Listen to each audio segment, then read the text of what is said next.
I'm Phaedra Kress, Executive Editor of the Aesthetic Surgery Journal, and I'm here with Dr. Akash Chandawakar, who is sitting with me in Sir William Osler's original study at Johns Hopkins University. Welcome, Doctor. Thanks for having me. We're here to discuss his very popular article on social media and who you should be following on Twitter. So we published this article just a day or two before the ASAP's annual meeting in May, and we're here to talk a little bit more about the reaction that you've been having. So what are people saying?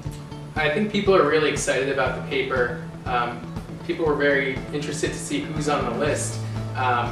It's good for people who are just trying to get into social media to know who are the influencers, who should they be interacting with, and how do they start building their own brand on social media. We're also getting a lot of interest from outside our field.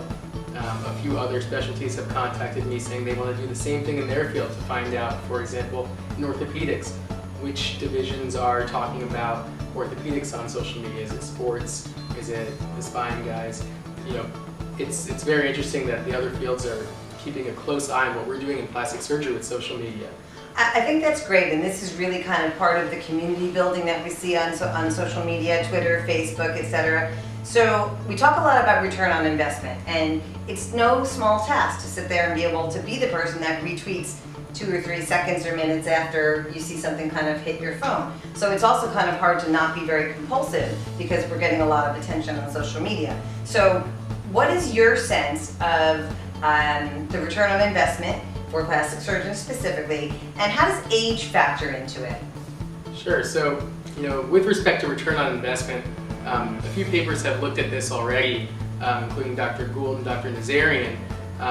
Those look at direct return on investment, and I think it takes a lot of time and effort to really be on top of your social media brand, even though the social media advertising itself is free, whether it's Instagram, Twitter, or Facebook.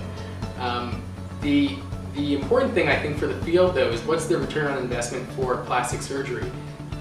By knowing who the influencers are and who's talking about plastic surgery, who's controlling that voice, I think there's a greater return on the field that we need to invest in making sure we're controlling the discussion as plastic surgeons about plastic surgery, aesthetic surgery, cosmetic surgery, all of the above.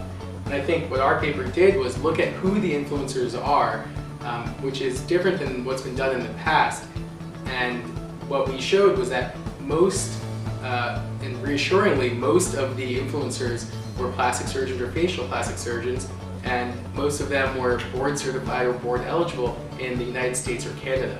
That's a breath of fresh air compared to some other papers that have looked at who's talking about plastic surgery, suggesting that that really wasn't the case on other platforms. Twitter is an interesting platform in that it's less meant for marketing to patients and direct-to-consumer marketing, but it's has a lot of peer-to-peer discussion. There's a lot of public dissemination of information about plastic surgery, about very important topics like safety with BBL or ALCL, important topics that the public needs to get the right information from the right people. I couldn't agree more. I mean, 2 very hot topics you mentioned, luteal augmentation and education is the key here. And I think you're right that they need to get education and resources and research from board certified plastic surgeons as opposed to just, kind of on the internet. So it really is a nice contributor to the literature. We thank you for that. Is there anything else you wanted to relate to us about the article?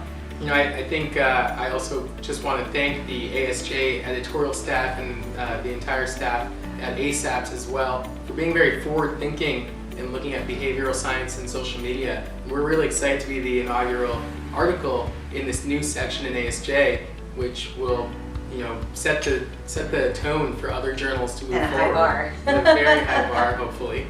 And Dr. Stevens, Dr. Gould, the other co-authors on the paper, agree that this is an important topic, and we look forward to working with ASJ going forward on these topics and other very burgeoning topics such as social media, artificial intelligence. I think there's a lot more to come.